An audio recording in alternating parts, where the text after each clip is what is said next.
Hello and welcome to the Synergen Leadership Podcast. My name's Julian Carl, CEO and co-founder of Synergen Group, and once again really happy to bring you another episode of the podcast. Look, in today's show I speak with Michele Sales, who is the author of The Power of Real Confidence, Learn How to Lead to Your Full Potential. And it was another great interview with another author who has really taken the time to delve into something which is critical to leadership success, which is this idea of confidence and how can we develop and build our confidence. And I think one of the great takeaways from this book and this interview is that Michele is very giving in terms of providing you with some simple frameworks and some simple ideas which you can take back to the workplace to really start to build your leadership presence and really start to develop your confidence in leadership. So hope you enjoyed this interview as much as I enjoyed making it. Once again, would love to hear what you think, and happy listening.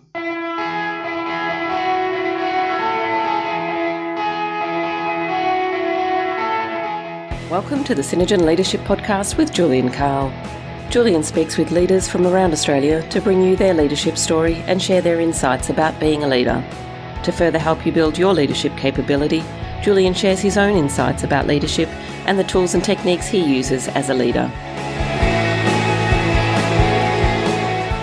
So welcome to the Synergen Leadership Podcast, Michele. Really happy to have you on the show so that everyone has a bit of an idea about you. Who is Michele Sales? Well, very good question to start, and thanks for having me. Born and bred in Queensland, so I always think of myself as a Queenslander, although I've been in Melbourne for 18 years. And the Queenslander in me, I think, means that I'm pretty relaxed, easygoing, love the sand under my feet, love a weekend at the beach, love my family and friends, and from a professional perspective, I'm obsessed about great leadership. So I started my leadership business about 7 years ago after a long time, 26 years in corporate, in financial services. So I've had lots of experiences of good and not so good leadership in my own career, and started this business just purely out of passion. And why did you decide to write the book we're speaking about today, The Power of Real Confidence, Learn How to Lead to Your Full Potential? It's a very good question because I don't love writing. I was never good at English at school. It just hasn't been my passion. And I know lots of my colleagues have this thought that they have on their bucket list to write a book, but I never had that.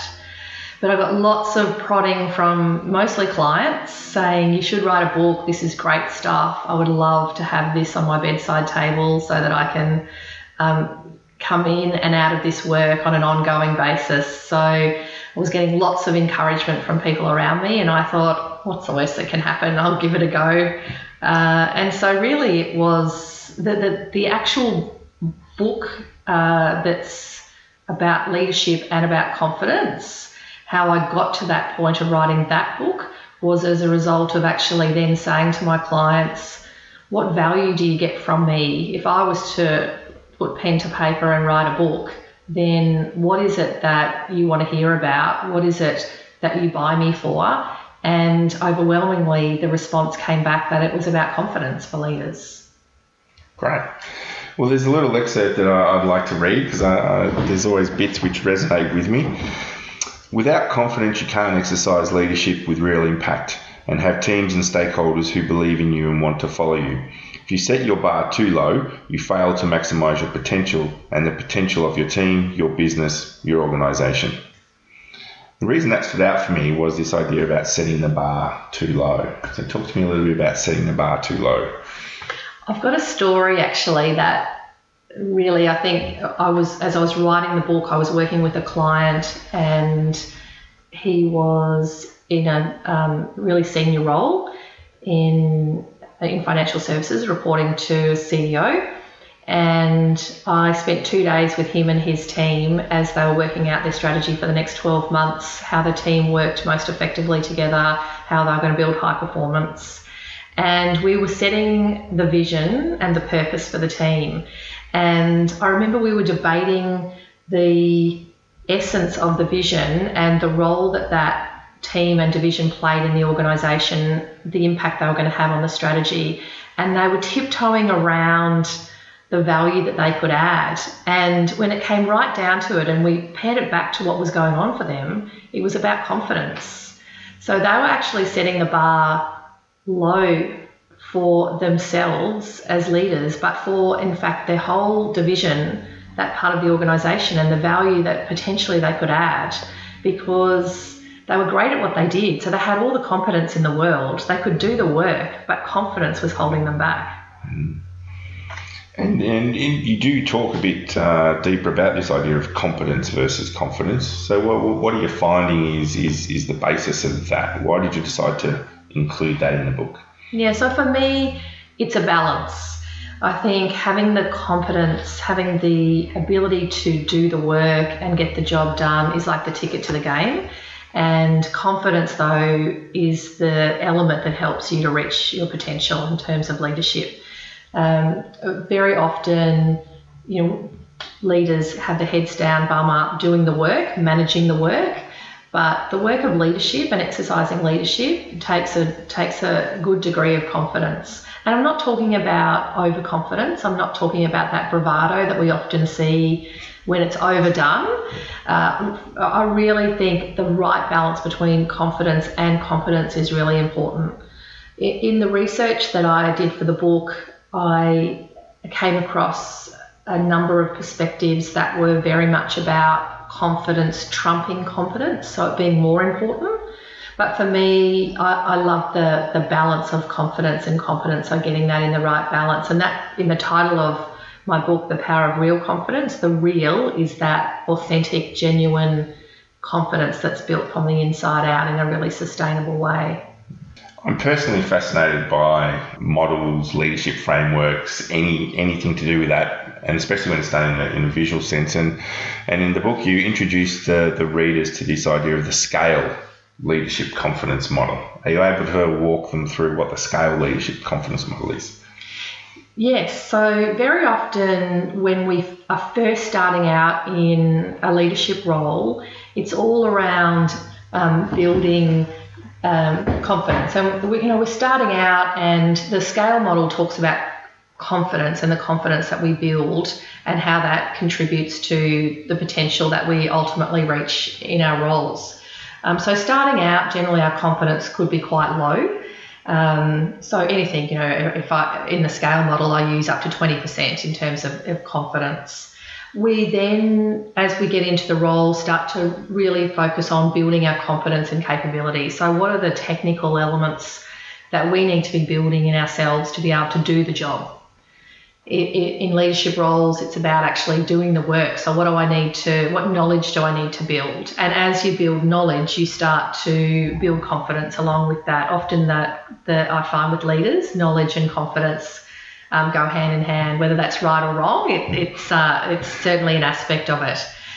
From there, leaders then start to accelerate the performance and impact. So as they're starting to see the impact they're having, as they exercise leadership, as the knowledge has been built, the confidence starts to breed some confidence in them. And so they're at a point that they're really starting to step into that, and by then they're leading with confidence. I always think then as leaders, it's not just about, the starting point is about having confidence in ourselves and the inner sense of confidence, but it's about cultivating confidence in others. So taking teams from teams that believe in you, want to follow you as leaders, to teams that are confident in themselves and can lift their own bar and reach their own potential. So by the time you're at that point as a leader, you're not only leading with confidence for yourself, but cultivating confidence in your teams and building teams with confidence, building divisions with confidence, building organisations with confidence. And that's when you're enhancing and inspiring confidence in others. And to me, that's what leadership's about. So when you're at that point that you're cultivating confidence in teams and organisations, you're at your potential. Okay. And then you also introduced the readers to this other one, which really resonated with me, which was the real confidence model, which I found was the real sort of starting point for the book. So you're able to introduce at a very high level, because I do want to dig deep into the real confidence model. Yep. So 4 elements of the confidence model are show up, stand up, speak up, and step up. And so the model in itself is all about building confidence from the inside out, and some of the inner elements of building confidence, so the work we have to do from the inside out are the work that we need to show up with confidence. So when we do that work, it means that by the time we walk into a room, we're almost halfway there in terms of having our confidence built, and to be able to stand up with, for and against elements in our leadership. So those two, show up and stand up, are often inner work that we do to build confidence. And then speak up is about having a voice and having impact and having presence as a leader. And then step up is about stepping up our leadership and our performance. And how did you come to that model? Was that a combination of all your work? Was it something that sort of came to you one night in a vision? How did you come to that model? More like it came to me one night in a vision, or one afternoon as I was writing the chapter, actually. And because for most of the models, it was an iterative process. I didn't have all of the models built before I started writing, and then I just neatly wrote some words around them. Yeah. I was building the models as I was writing. And for that model, it actually came to me as I was writing that chapter. And I thought, I need to step back here. I need to think about what all this means. How does it hang together? And the elements came up, and they were not elements that were unfamiliar to me. You know, I've been talking for years with clients about how do you show up as the best version of yourself? How do you understand what's core to you so you can stand up for what you believe in? How do you speak up and have a stronger voice, a more impactful voice? Very much a believer around what got us here in our career, in our life, in our leadership is not going to get us there. So the step up was a key component of that. So actually, when I think about that particular model, I probably was a glass of wine in, quite relaxed, thinking about, well, what does this all mean? Yeah, it's amazing what wine does. It is. It is. Sometimes it helps us get that creative side out. Absolutely. So I do want to dig deep into each of the four, because I think that there's some real value in our listeners, because I like the way that the book's structured, in that it gives people little snippets which they can hang on to and then start to work on. So the first one was that you talk about these three key things, or three key skills that you need if you're going to learn to show up. So you're able to talk to listeners through those. Yeah, so given show up is about showing up as the best version of you, which gives us confidence, the very first place to start is around self-awareness. So having a very good sense of what does that mean? When we're showing up as the best version of ourselves, what does that actually mean? What does it take? So self-awareness, awareness of our self-talk, self-awareness meaning that you have good people around you to help give you feedback around how you're showing up, the impact on yourself, the impact on others, sorry. I've got a model in there, the 3 U's that I talk about. We're going to explore those. Great, okay. So self-awareness is absolutely an important starting point. Secondly, I talk about our strengths. So there's 2 elements to strength that I think about. It's knowing what our strengths are, so being really aware of our strengths, what gives us energy, and therefore who we are at our best.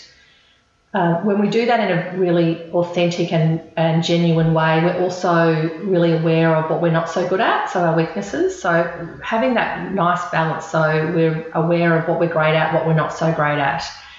The strength work is also about what does it take to be at our best in terms of other elements, so not just the mental elements of strength, but also the physical ones. So for me, I know when I am exercising, walking Molly, my dog, doing the things that I need to do to have the right level of energy, then I feel strong. So it's not just the strengths in terms of, here are my strengths based on a strength profile, but also I feel strong when I'm doing the right thing and managing my energy well. So for show up, it's about being really clear on our strengths, what it takes to be strong and confident, Doing that in a very real and authentic way is one of the other elements, and having great self-awareness around that. Great.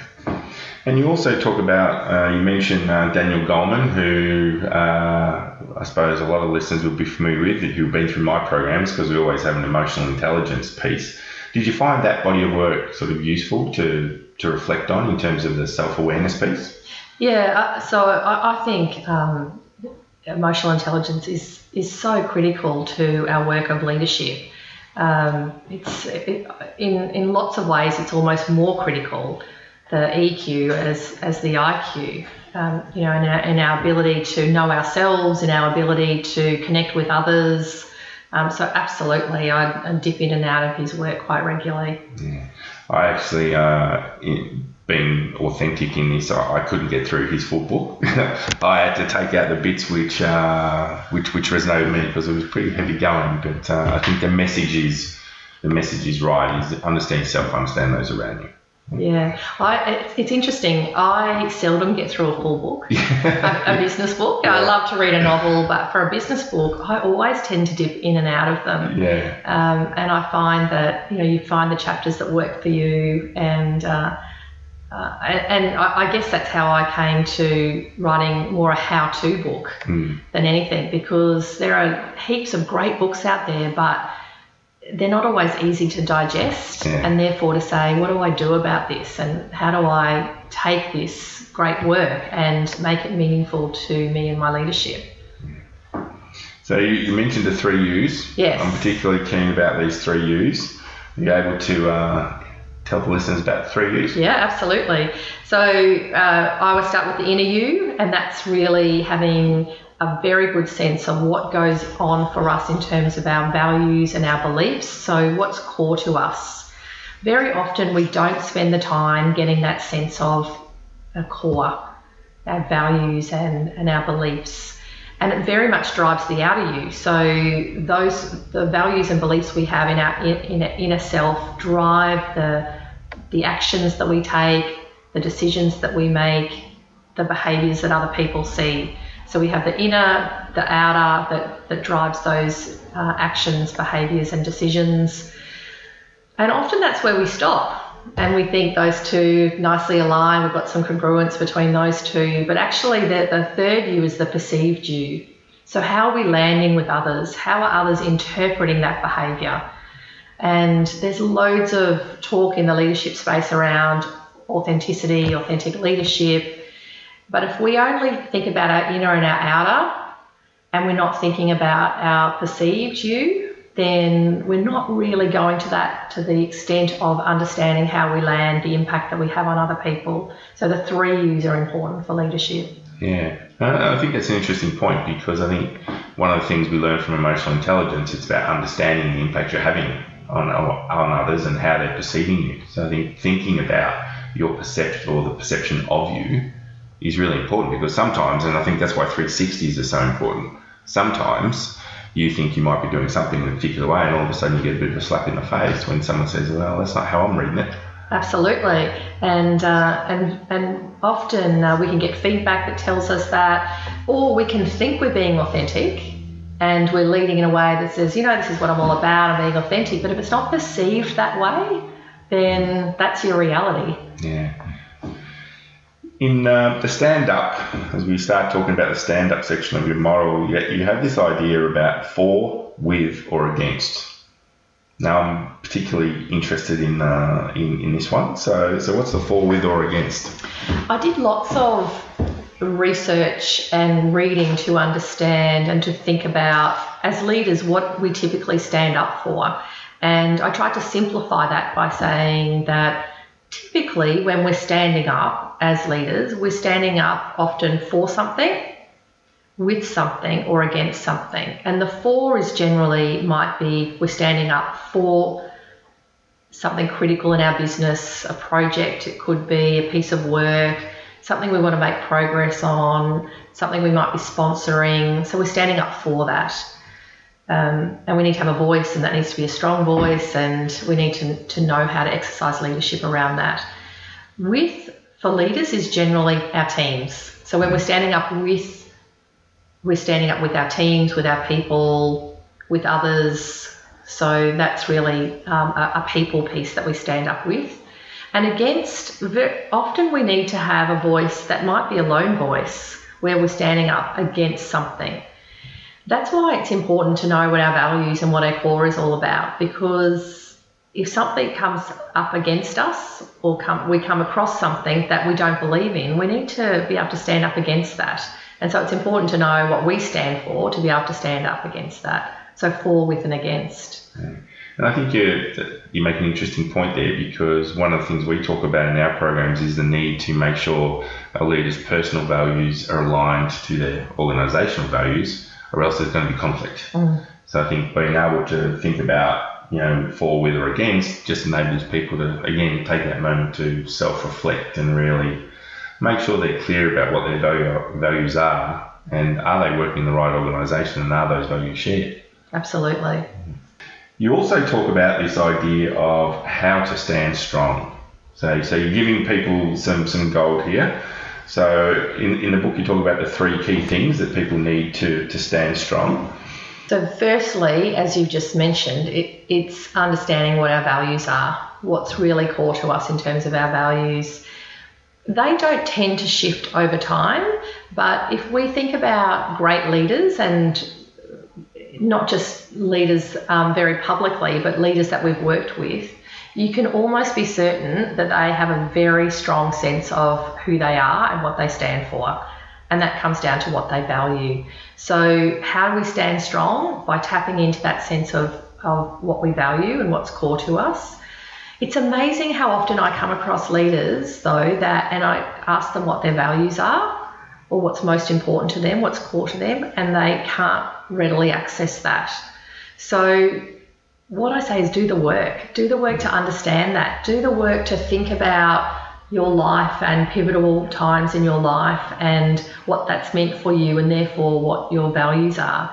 Moments that have been really challenging for you, and at those challenging times, why was it challenging? What was it affecting in you? And therefore that will often tell you something about a value of yours. So actually spend the time in reflection to understand your values are important. Your purpose is the second part of that. So I'm not talking about actually, taking yourself away and working out your most deepest why, but really, what's your leadership purpose? Why are you here? What's your aim? Perhaps it might be just a 2-year time frame, not your life's work, but really, what's most important to you and your leadership and what difference you want to make. The third element is resilience.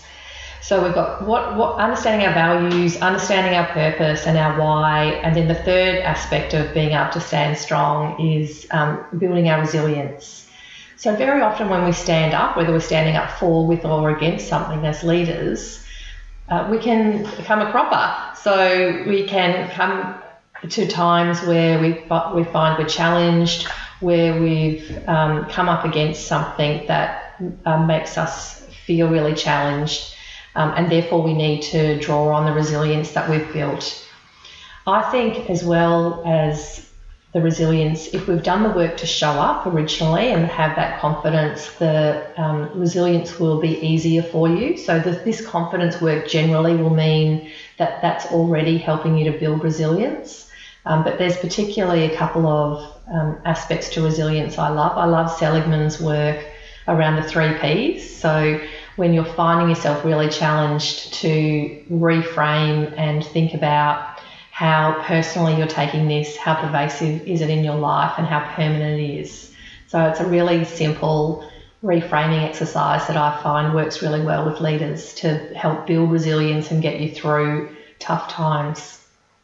Are you finding in your work that there is a link between resilience and confidence? Yes. Yeah, absolutely. So what I find is if your confidence is lower, then generally self-talk can be negative, and that is not helpful in terms of resilience. The average number of thoughts we have a day is about 65,000, and if they are negative, if we have a large percentage of that that's negative, we can spiral pretty easily. So I do absolutely find some linkages between confidence and resilience. So moving on to the speak up section of the book, you talk about the idea that leaders need to learn to speak up. And again, I love it because you've actually given them 3 things to focus on. So what are those 3 things they should be focusing on? Finding your voice, firstly. And I find that is, for me, the number one area of conversation that I have with leaders around confidence. Having a voice, being heard. Particularly, I find this is an issue where there's a power issue going on. So it might mean that you've stepped into a more senior leadership role for the first time. You're in more senior forums, but very often it's because there's some kind of power issue going on, and often it's in your own mind. So being able to speak up and have a voice and have an appropriate voice at the table is really important. Secondly, I talk about presence, and I smile as I say presence because so often I have clients say to me, I've been given feedback that I have to develop my executive presence. And I say, well, what does that mean to you? Tell me about what feedback you've had. What do you think that means for you? And it's so nebulous. People can't really talk about that. So they've been given feedback that their presence is not at the right level to get them promoted or have them have the right level of impact in different forums, but they're very unsure about what presence means. And I think there's no overarching presence. It's about really how you're showing up, and it's very different for different people.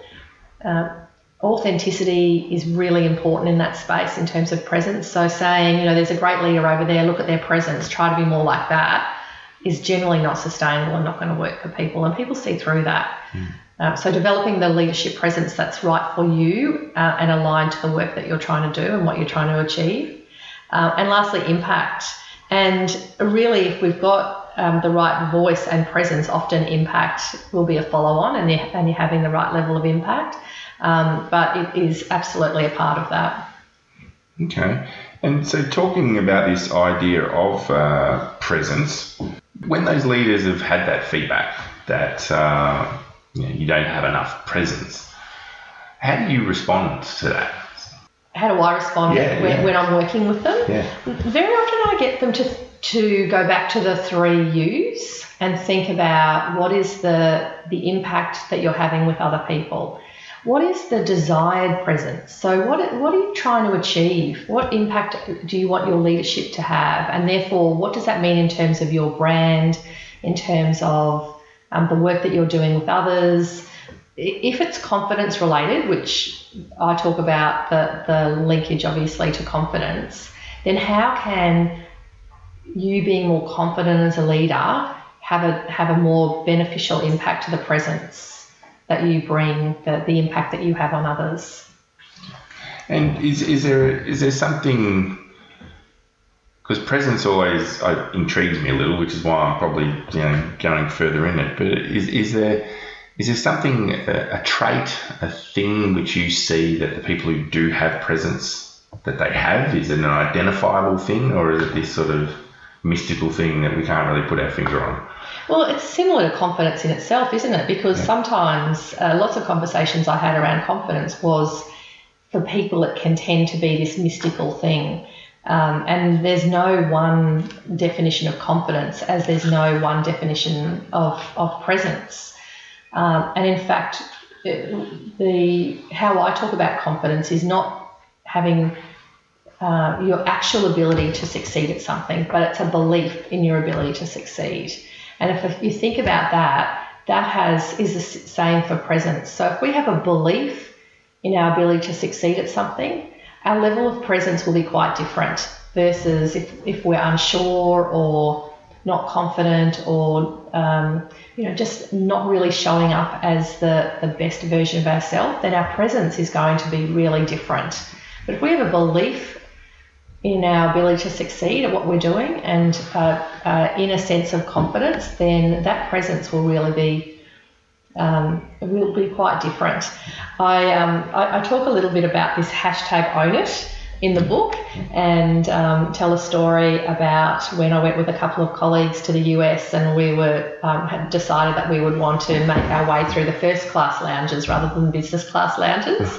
And as we were fronting into that, we just, one of my colleagues said, #own it, ladies, and off we go with a sense of that we deserve to be here, and a different level of presence, and mostly, apart from one time, that opened the right doors for us. So, sometimes have some fun with it and #own it and step into that presence. Yeah, it's interesting you say that, because I think one of the things I've noticed with the leaders that I work with is that quite often they don't think they necessarily have what it takes to get to the next level. They look at someone in the organisation they work in and say, that person, I like that job. But someone once said to me something which really stuck with me, which was, you don't actually do any more work when you're higher up. You just do different work.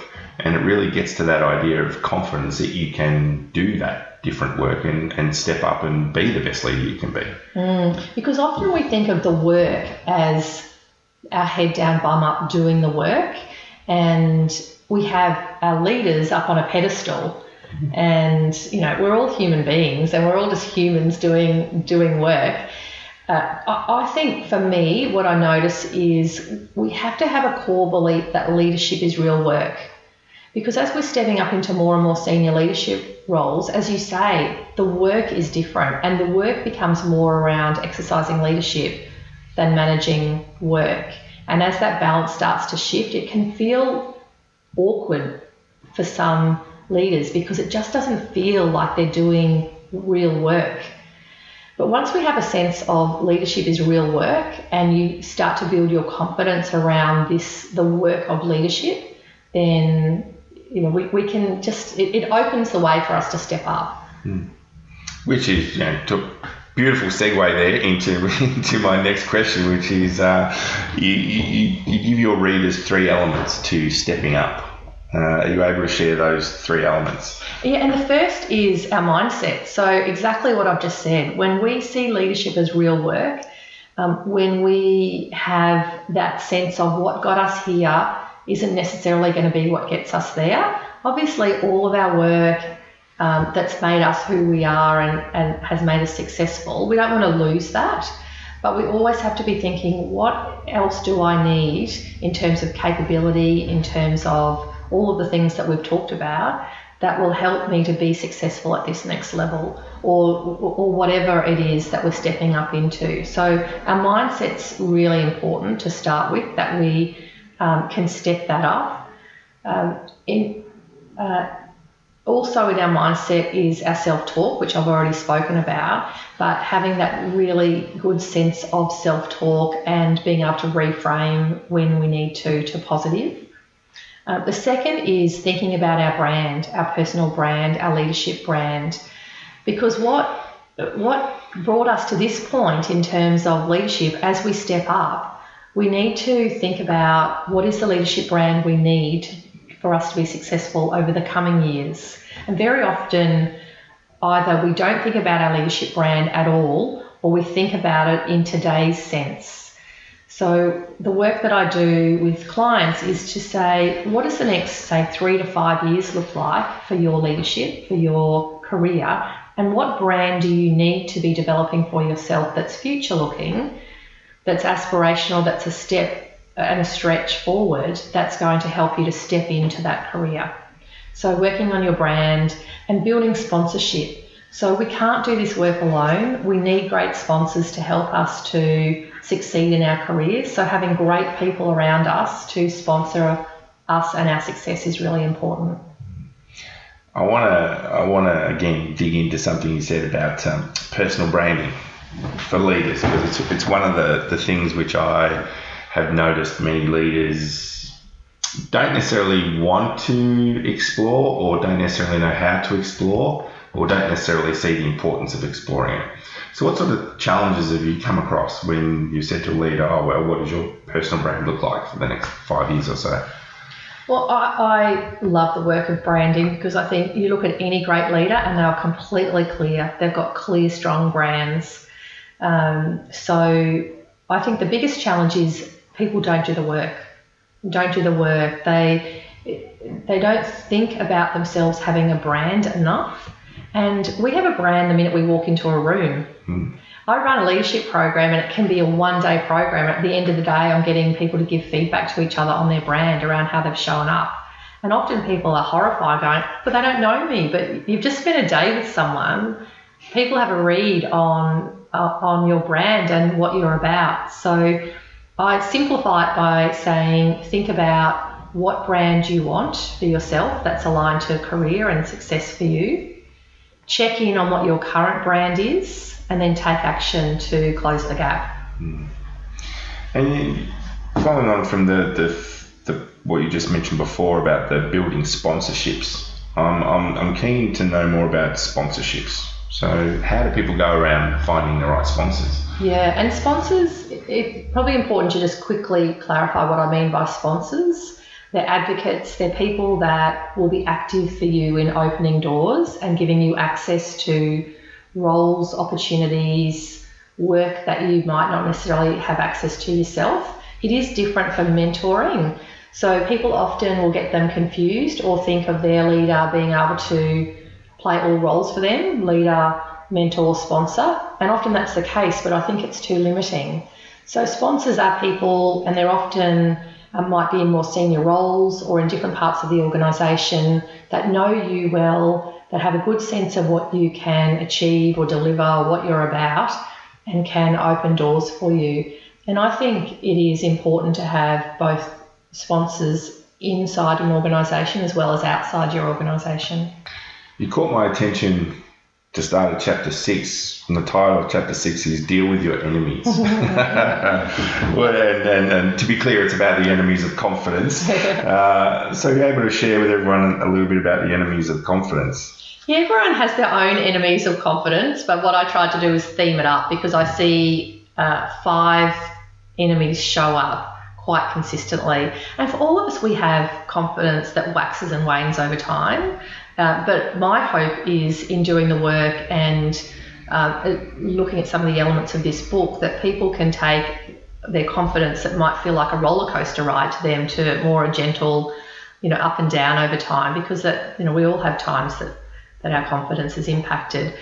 The 5 areas that I see most often are the enemies of our confidence are perfectionism. So very much if you have perfectionistic streaks, you can, really hold yourself back, and it impacts our confidence a lot. And often there's a lot of negative self-talk going on there with perfectionism. Secondly, comparison. I say comparison is the enemy because when we're comparing ourselves to others, we compare someone else's shiny, glossy outside with our often very lacking inside and the self-talk that we have going on. So stop comparing ourselves with others. The best comparison we can do is to our own best. So, set up what a personal best looks like for you in your leadership, in your work, in your life, and track how you're going against that.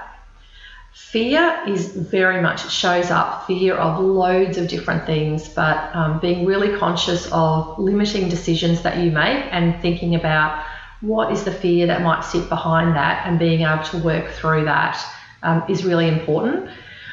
Overthinking, we do it a lot, and as I said, 65,000 thoughts a day. When we overthink something, there's loads of room for movement there. So again, really having that self-awareness around what's going on for us. I love the simple gratitude exercise. So at the end of the day, thinking of 3 things that we're grateful for. If you want to turn that into a professional exercise, you can do it with your team, or you can just do it for yourself on your commute home from work, thinking about what are 3 things that went really well today? What are 3 things that I contributed to really positively today? And really starting to turn that thinking to a much more balance of positive thoughts. And the last one is overlooking. And what I mean by overlooking, it's overlooking role models. So Madeleine Albright said, you can't be what you can't see. And if we don't have positive role models around us, it's very hard to see what good looks like and therefore build confidence that we can also do that. So having great role models around us is important for our confidence. As we get close to the end, you speak about this idea of how people can sustain their confidence. Any tips for the listeners in how they can sustain it? So very often the work that we do on confidence is a behavioural change for us. So we know that behavioural change is not that easy. So the work that I have in the book around sustaining confidence is looking at a model that was developed by Lisa Lay and Bob Keegan out of Harvard that is called immunity to change. And it's looking at what are some of the core elements that hold us back from behavioural change. So if I'm saying to clients, one way for them to build confidence is to learn how to speak up more. Speaking up more in meetings is actually a behaviour that they need to change. And if it was that easy to do, you'd just start doing it. And we know sometimes behavioural change is hard. And so understanding what is in our immune system that actually stops us from making that behavioural change is important. So peeling back some of the layers, I think of it like an onion and peel those layers back to understand what's stopping us from making this change, and therefore understanding that, creating awareness around that and doing the work to be able to sustainably make that change stick in the future. I'm going to do a shameless plug on your behalf. So number one, I think everyone should go and buy the book. And one of the reasons that I am doing that is I really like the fact that you have built in a quick little self-assessment tool which people can go through to look at or assess their confidence. Why did you decide to include a little assessment tool for the readers? I think, I was saying to you earlier that I never read a business book cover to cover, and I wanted to help the readers to say, you know what, if I don't have time to read this book cover to cover and I want to get a sense of where do I start, then that could be the first place to go. Go straight to the end of the book and do a little self-assessment, and that'll point you in the right direction. So you can use the book in lots of different ways, but if you really need a short burst of confidence tips and you want to know where to go, then the assessment of your confidence helps you to go straight to the heart of the matter. Great. Any last words on confidence or leadership in general that you'd like to share with the listeners? A couple of things that I would just say.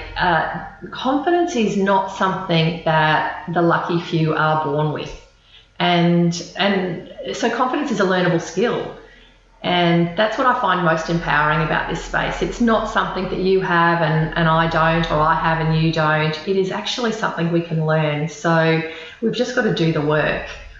And if I could say one theme from all of the interviews that I did with leaders and executives in preparing to write this book, when they were stuck, when they felt that their confidence was lower, when they weren't sure of a way forward, they would ask themselves the question, what's the worst that could happen? And that got them unstuck.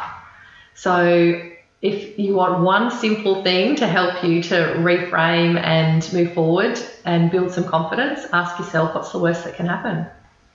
Well, on that note, thank you so much, Michelle, for joining the podcast. Really appreciate it. All the best. Thanks, Julian. Well, that wraps up another episode of the Synergen Leadership Podcast. I trust you found it interesting. A couple of things. If you could go online and leave a review of the podcast, that would be great. Really help us in spreading awareness of the podcast. Happy for you to connect with me on LinkedIn. I'm pretty easy to find. And if you want to shoot me through an email, julian@synergengroup.com.au. See you next time.